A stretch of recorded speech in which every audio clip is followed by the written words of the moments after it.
Hello, good afternoon dear student.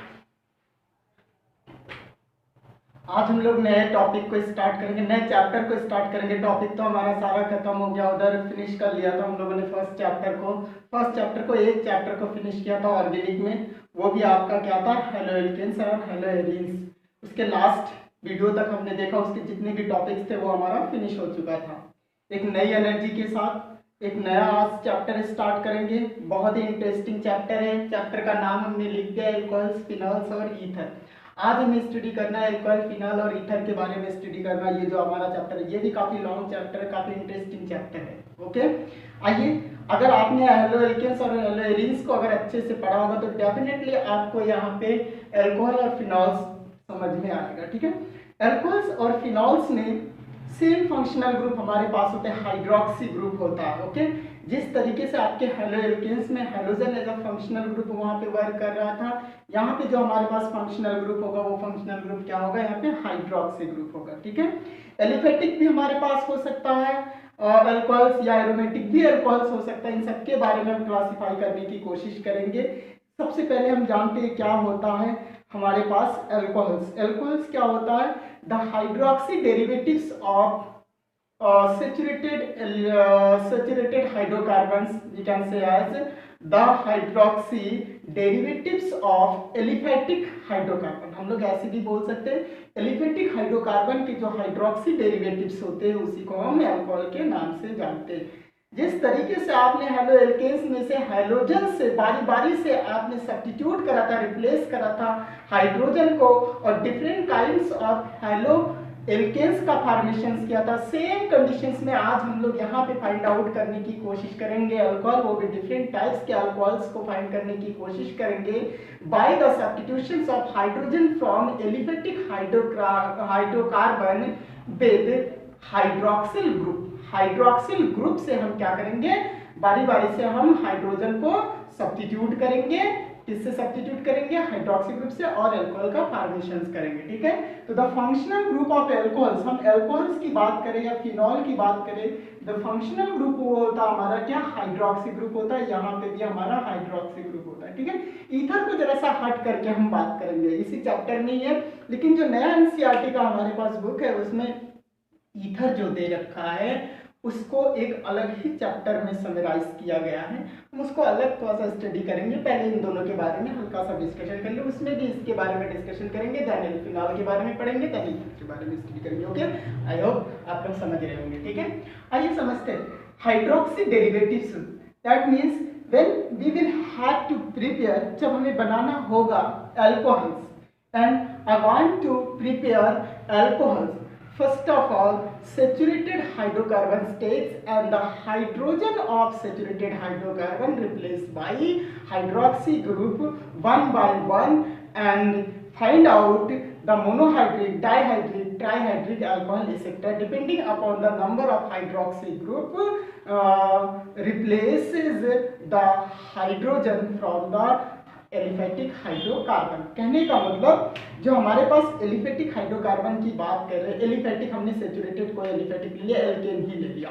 अब alkene में से हम बार बारी बारी से क्या करेंगे, वन बाय वन हाइड्रोजन को हम सब्स्टिट्यूट करते हुए हाइड्रोक्सी ग्रुप से चले जाएंगे, और इस तरीके से हमारे पास monohydric, dihydric, trihydric, tetrahydric, polyhydric alcohols का फॉर्मेशन हो जाएगा। यहाँ पे हाइड्रिक वर्ड हाइड्रोक्सी ग्रुप से, ओके, ये समझना होगा। वहां पे पॉलीहाइड्रोजन डेरिवेटिव्स होता था, यहाँ पे पॉलीहाइड्रिक अल्कोहल्स का फॉर्मेशन होगा। आई होप आप लोगों को समझ में आ रहा होगा। क्लियर, बात करते हैं यहाँ पे हाइड्रोक्सी ग्रुप। तो इसका मतलब अल्कोहल क्या है, अल्कोहल के बारे में अगर डिस्कशन करना चाहेंगे तो अल्कोहल हमारा होता है द हाइड्रोक्सिल, अगर इसकी डिफिनीशन देना होगा तो क्या देंगे, the hydroxy derivatives of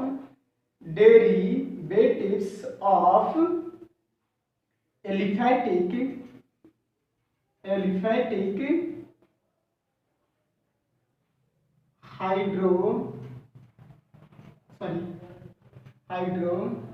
compound, okay, या एलिफेटिक हाइड्रो कार्बन। यहाँ पे कंपाउंड की जगह पे कार्बन कर दें और सही हो जाएगा हाइड्रो कार्बन। ओके, एलिफेटिक में भी हम सैचुरेटेड की बात करेंगे, ओनली हमारे पास सैचुरेटेड दे रखा है जिसके बारे में हम लोग डिस्कशन करेंगे, ठीक है। तो हम बोल सकते हैं when the hydroxy group substitute hydrogen from saturated hydrocarbon, that means alkanes, to form alcohols. Okay, alcohols may be monohydric, dihydric, trihydric, tetrahydric. After 3 hydroxy group, the alcohols is known as polyhydroxy या polyhydric alcohols. Okay, polyhydric alcohol के नाम से जानते हैं, वो तो classification में हम इसकी बात करेंगे। अब फर्स्ट ऑफ हमारे पास आता है क्लासिफिकेशंस ऑफ अल्कोहल्स। यहाँ पे बात करेंगे हम लोग, जब इतनी चीज जान लेते तो classifications of alcohols word use करते। देन हाँ, एक छोटा सा और टर्म में यहाँ पे डिस्कशन कर दूं, जैसे आपके पास है एल्केन, और एल्केन्स में से हाइड्रोजन को रिप्लेस करिए by hydroxy group, find out ROH, this is known as alcohol. इसी को हम क्या नाम से जानेंगे? अल्कोहल के नाम से जानेंगे। क्लियर? सबसे पहले हम ध्यान देंगे अल्कोहल के नाम से जानेंगे। क्लियर? ओके, इतनी सी बात है। तो the general formula of alcohol we can write as ROH and also we can write as CnH2n plus 1 OH, or we can also write as CnH2n plus 2 O, also we can write it as, okay।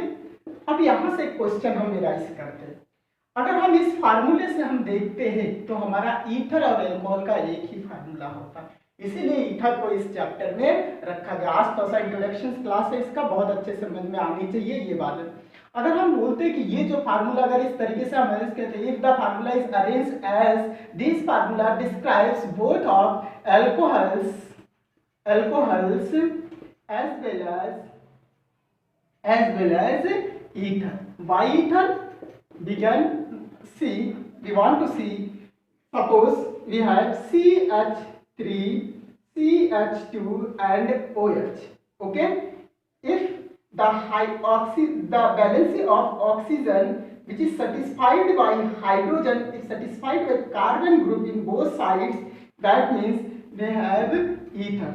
Suppose CH3 and O and CH3, you can see the molecular formula of both alcohol and ether are same, but the arrangement of atoms in both the compound is different. In this compound, the one valency of oxygen is satisfied with hydrogen, while the second valency of oxygen is satisfied with carbon. Okay, and in this compound, both the valency of oxygen satisfied with methyl group, that means carbon atoms. Okay, this is known as ether. So ether also exists in this chapter. बात समझ में आ रहा है? इसी वजह से जो हमारा ईथर होता है वो इसी चैप्टर में एग्जिस्ट करता है या रखा गया है, पुराना जो सिलेबस है उसमें। तो चाहे अलग अलग पढ़े चाहे एक साथ में पढ़े, बात एक ही है, हमें टॉपिक को क्लियर करना है। जो है तो है, अलग से चैप्टर दे रखा है फिर भी पढ़ना तो है ही ईथर, है कि नहीं है? तो इसमें ही हम इसके बारे में इसलिए बताया कि इस फार्मूला आया, इसी वजह से हमें ये डिस्क्राइब करना पड़ा। ओके, आई होप आप लोगों को समझ में आ रहा होगा। क्लियर? ठीक है। अगर नेक्स्ट आप लोगों ने फंक्शनल आइसोमेरिस पढ़ा होगा, याद करिए। और फंक्शनल आइसोमेरिस में आपने देखा होगा कि molecular formula are same but the functional group are change, आपने देखा था, और फंक्शनल ग्रुप आपका चेंज हो जाता है, ऐसा आपने देखा था। ठीक है। अब जब हम अल्कोहल के बारे में हमें क्लू मिल गया कि the hydroxy derivatives of aliphatic compound is known as alcohol, that means after that we will have to classify the alcohols। इसके बाद हमें क्लासिफाई करना है अल्कोहल को, कैटेगराइज करना है। कैटेगराइज किस बेस पे करते हैं? First of all we have classifications of alcohols, classification of alcohol, alcohols. Okay, alcohols को हमें क्या करना है? क्लासिफाइड करना है। यही चीज हमारा hydroxy derivative of aliphatic hydrocarbons is called alcohols. ये बात हम लोगों ने पढ़ा था एलिफेटिक, इसी में हम उसी डिफिनेशंस को लिखेंगे। ठीक है। आफ्टर एलिफेटिक अल्कोहल्स, यहाँ पे सबसे पहले हम क्या लिखते हैं? Aliphatic alcohols. एलिफेटिक अल्कोहल्स किसे बोलेंगे? तो aliphatic alcohols the compound in which hydroxy group is attached to a saturated aliphatic carbon chain. Okay, इसमें क्या होगा? हाइड्रोक्सी ग्रुप किसके साथ में अटैच्ड होना चाहिए? सैचुरेटेड हाइड्रोकार्बन के साथ में अटैच्ड होना चाहिए, और सैचुरेटेड हाइड्रोकार्बन के साथ में अटैच्ड होगा तो हमारा उसे एलिफेटिक अल्कोहल के नाम से यहाँ पे जाना जाएगा। ओके, जैसे example CH3OH methyl alcohol, saturated भी है ये। C2H5OH ethyl alcohol, C3H7OH propyl alcohol. इसे बहुत सारे इस तरीके से होते हुए चले जाएंगे। It may be CH3 CHOH CH3। Okay, this conditions may be happened, ये भी हो सकता है। Clear? Okay, next is after that we will discuss about the on the basis of hydroxy group attached on a carbon chain। okay, carbon chain पे hydroxy group, number of hydroxy group होने के वजह से aliphatic alcohols further classified into monohydric alcohols. Monohydric alcohols. Okay, आप सिर्फ याद रखिए monohydric alcohols, ठीक है? और monohydric alcohols when the one hydroxy group, इसकी same definitions, when the one hydroxy group attached on the carbon chain is called monohydric alcohol। जब एक हाइड्रोक्सी ग्रुप आपके किसी एलिफेटिक कार्बन चेन पे आपके होंगे तो उसको हम क्या बोलेंगे? मोनोहाइड्रिक अल्कोहल्स के नाम से जानेंगे। ये जितने भी हमने ऊपर लिख रखे ये सब के सब आपके पास क्या है? Monohydric alcohols. Okay, monohydric alcohols further classified into primary, secondary and tertiary alcohols. Further classified into primary ORR 1 degree alcohols। okay, 1 degree alcohols। second is secondary alcohols, secondary ORR which is known as 2 degree alcohols। okay, next is tertiary alcohol ORR we can write as 3 degree alcohols also। clear? Which is primary alcohol, which is secondary alcohol, which is tertiary alcohol, depending on the number of carbon atoms attached the hydroxy group। okay, if the alcoholic group, that means hydroxy group, if attached on the primary carbon atom is known as primary alcohols, while the hydroxy group attached on secondary carbon atom is known as secondary alcohols or 2 degree alcohols, then hydroxy group attached on 3 degree carbon atom known as tertiary alcohols। okay, primary alcohols, suppose CH3 CH2 CH2 and OH, this is primary alcohols or primary carbon or 1 degree carbon, because this carbon attaches only one carbon, so it is primary carbon, and in this primary carbon hydroxy group attaches, so it is known as primary alcohol। इसी carbon के साथ में हमारा hydroxy group attached है, इसीलिए हम क्या बोलेंगे? इसको प्राइमरी अल्कोहल्स बोलेंगे। ये बात आपने हेलोएल्केन्स के केस में भी पढ़ा था। ओके, कोई डाउट नहीं होनी चाहिए। जब हाइड्रोक्सी ग्रुप हमारा 1 डिग्री कार्बन पे अटैच्ड होता है तो हमारा 1 डिग्री अल्कोहल कहलाता है। ये बात समझ में आनी चाहिए। When hydroxy group attached on 2 degree carbon, 2 degree carbon, why this is called 2 degree carbon? Because this carbon attached another 2 carbon atoms, so it is called 2 degree carbon, and in this carbon hydroxy group attached, so this is called 2 degree alcohols। इसी 2 degree पे ये बात आप लोगों ने, when hydroxy group attached on 3 degree carbon atom, okay, like this 3 degree, why this is called 3 degree? Because this carbon attached another 3 carbon atoms, so it is called 3 degree carbon atom, and in 3 degree carbon, on this 3 degree carbon atom also hydroxy group is attached, so it is called 3 degree alcohols। okay, or tertiary alcohols। समझ में आ रहा है? ये हमारा 3 degree carbon है और 3 degree carbon के ऊपर हाइड्रोक्सी ग्रुप अटैच्ड है, इसीलिए इस पूरे को हम क्या बोलेंगे? टर्सरी अल्कोहल्स या 3 डिग्री अल्कोहल्स के नाम से जानेंगे। आई होप किसी को कोई डाउट नहीं होनी चाहिए, क्योंकि मैं हिंदी इंग्लिश दोनों का वर्ड यूज कर रहा हूँ ताकि आप लोग के समझ में भी आ जाए और आगे की क्लासेस जब भी आप कहीं भी पढ़ें आपको कभी कोई डाउट ना हो, लैंग्वेज प्रॉब्लम लाइफ में कभी ना आए, इस वजह से ऐसे पढ़ा रहे हैं। और मैंने देखा बहुत सारे बच्चे इसमें इंग्लिश टू हिंदी मीडियम के होने के बावजूद भी वो इंग्लिश टू इंग्लिश लिख करके देते, मुझे बहुत अच्छा लगता है कि हाँ उनको सारी बातें समझ में आ रही है। आप लोग ऐसे ही पढ़ाई करेंगे और लाइफ में कभी कोई अड़चन आ ही नहीं सकता अगर आपने लैंग्वेजेस चेंज करें, क्योंकि जब आप ग्रेजुएशन में जाते हैं तो आपका पूरा लैंग्वेज चेंज होता है, या हिंदी से इंग्लिश होता है, आपके लिए इतना बेनिफिशियल होगा उस समय कि क्या कहना उसमें, फिर आप भूल ही जाएंगे हिंदी वगैरह और फिर आप इंग्लिश सारे टर्म यूज करने लगेंगे और आगे चल करके आपको ऐसे ही स्टडी करना होगा। ठीक है, लिखने में भी आसान है ये चीज। हाँ, थोड़ा सा बोलने में इनिशियल स्टेट पे बोलने पे थोड़ा सा दिक्कत है, वो आपके साथ भी है, सबके साथ, मेरे साथ भी है, लेकिन दोनों हम वो लैंग्वेज यूज करेंगे जिससे बातें समझ में आ जाए। आई होप आप लोगों को समझ में आ रहा होगा कि 1 डिग्री 2 डिग्री एंड 3 डिग्री किसे कहते हैं। अगर इतनी सी बात समझ में आ जाए तो हम इसको मिटाना चाहेंगे प्राइमरी, सेकेंडरी और टर्सरी। पहले मैंने मोनोहाइड्रिक अल्कोहल्स के बारे में डिस्कशन कर दिया। ठीक है, जब ये चीज हमारे पास हो जाता है तो उसके बाद हमारे पास आता है सेकेंडरी और 2 डिग्री, ये चीज आ गया, टर्सरी आ गया। अब जब इसको पढ़ लेते तो डाइहाइड्रिक अल्कोहल्स के बारे में डिस्कशन करते हैं। मोनोहाइड्रिक देन डाइहाइड्रिक, मोनोहाइड्रिक और then dihydric. Okay, di refers to, that means when two hydroxyl group attached on a carbon chain or aliphatic chain or compound chain is called dihydric alcohols। Okay, इसका मतलब ये हुआ कि जब दो hydroxy group attached होगा किस पे, किसी भी ऑर्गेनिक कंपाउंड में, एलिफेटिक ऑर्गेनिक कंपाउंड, तो उसको हम किस नाम से जानेंगे, डाइहाइड्रिक अल्कोहल्स के नाम से, like CH2OH, CH2OH। Okay, this is also known as glycol. इसको किस नाम से जानते हैं, ग्लाइकॉल के नाम से भी जानते हैं, या आइपेसिस्ट एथेन 1,2-डाइऑल के नाम से भी जानते हैं। इसको क्या बोलेंगे, ethane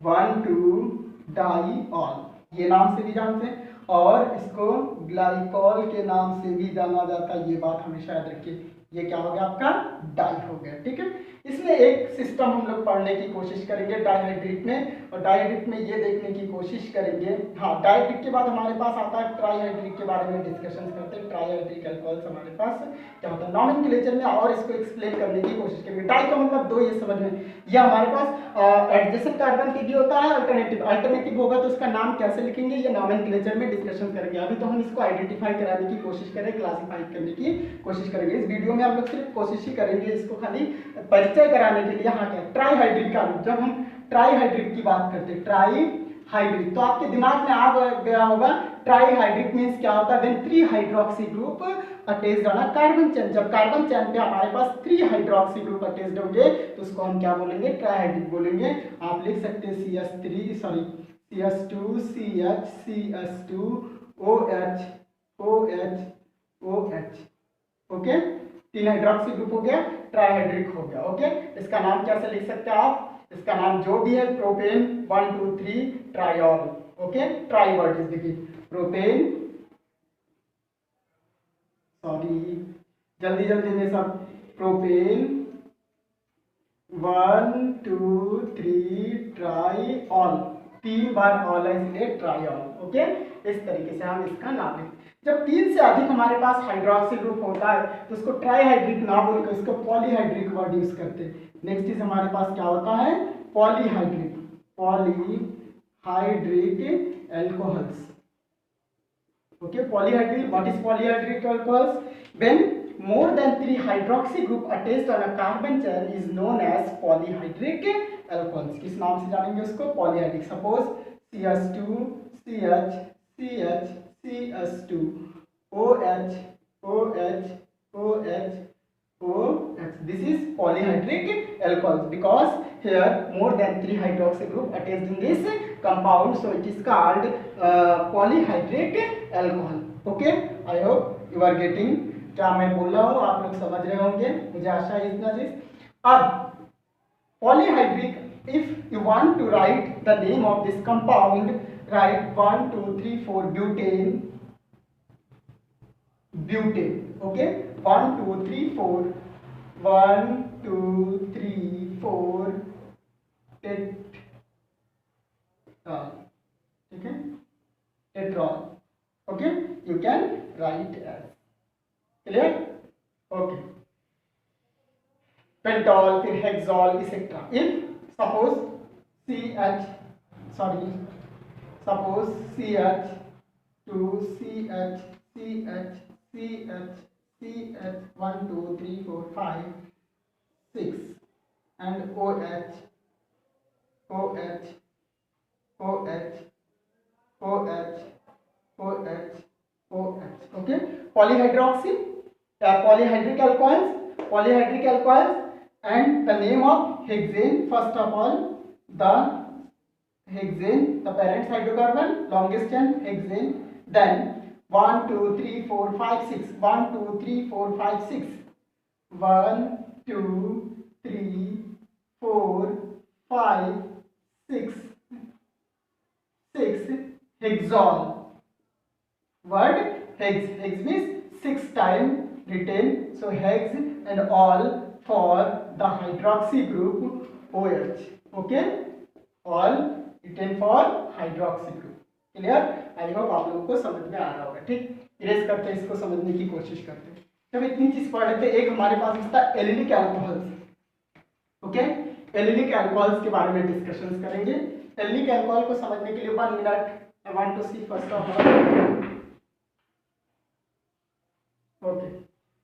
Next is allylic alcohol. Aliphatic, then allylic alcohol.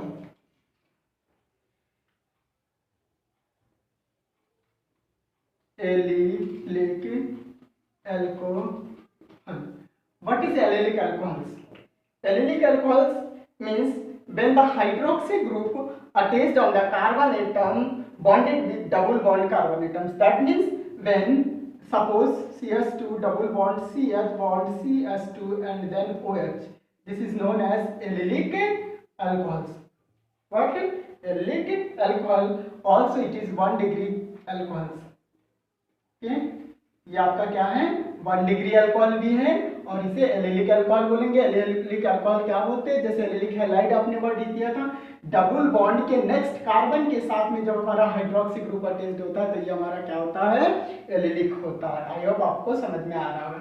Next is हमारे पास vinylic alcohol. Okay, vinylic alcohol. What is vinylic alcohol?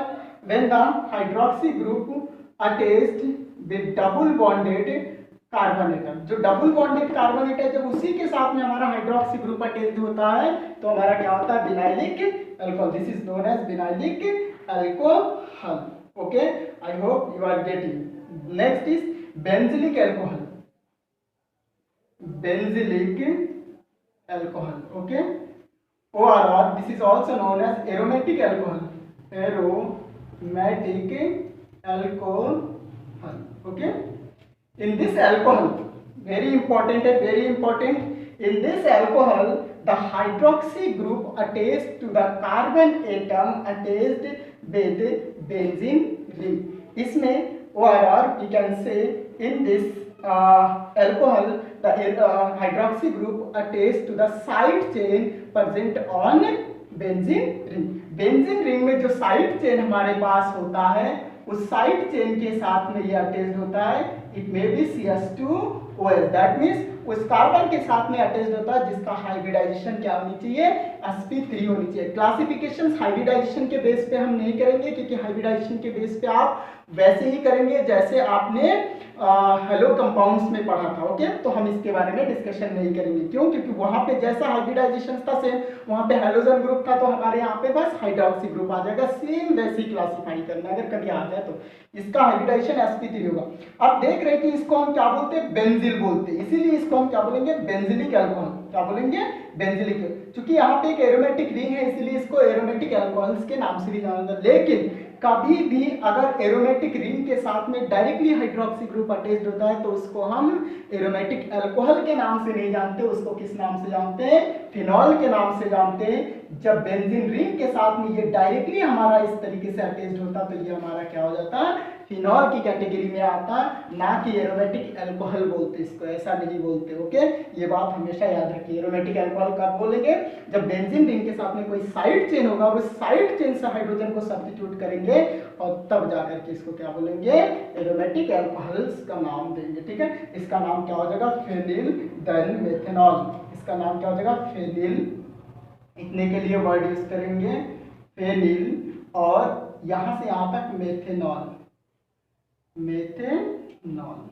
Okay, I hope आपको समझ। और इतने को अगर आप लेते तो इसको बोलेंगे बेंजीन, क्या बोलेंगे, बेंजीन, और फिर अल्कोहल, क्या बोलेंगे, benzene alcohol.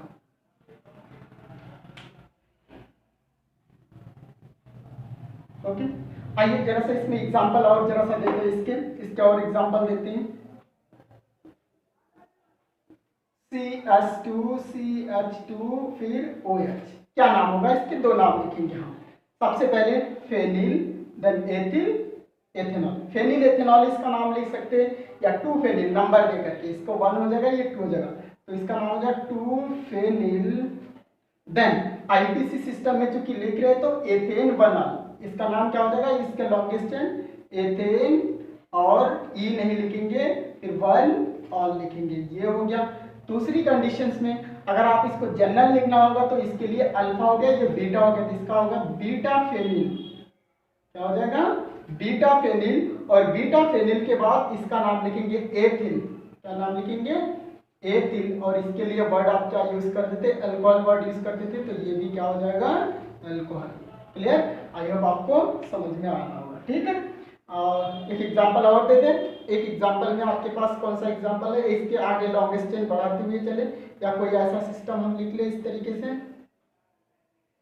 CH CH2 OH CH3, क्या नाम हो जाएगा इसका, इसका नाम हो जाएगा नंबरिंग 1 2 3, 2 फेनिल, और देन टोटल आपके पास propane 1 ol, right.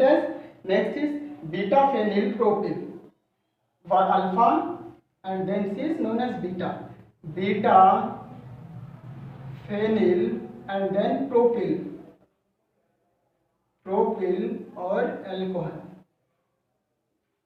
and alcohol. Clear, this is name of organic compounds. Any doubt? I hope you have not any doubt, कोई any doubt नहीं होना चाहिए। डन, ये तो क्लासिफिकेशंस हम लोगों ने पढ़ लिया। ठीक है, आफ्टर इसके बाद हम लोग एक क्लासिफिकेशंस पढ़ेंगे फिनॉल के बारे में, बट नेक्स्ट वीडियो में उसको डिस्कशंस करेंगे। जो फिनॉल के बारे में पढ़ेंगे उसको नेक्स्ट वीडियो में आएंगे। ओके ओके, आई होप आपको समझ में आ रहा होगा। और इसका क्लासिफिकेशन उस बेस पे कर लीजिएगा, कौन सा, हाइब्रिडाइजेशन के बेस पे, जैसा कि आपने उसमें किया था, हेलोल्केन्स में किया था। ओके, इतना आप लोगों के लिए छोड़ता। Okay, thank you, the best.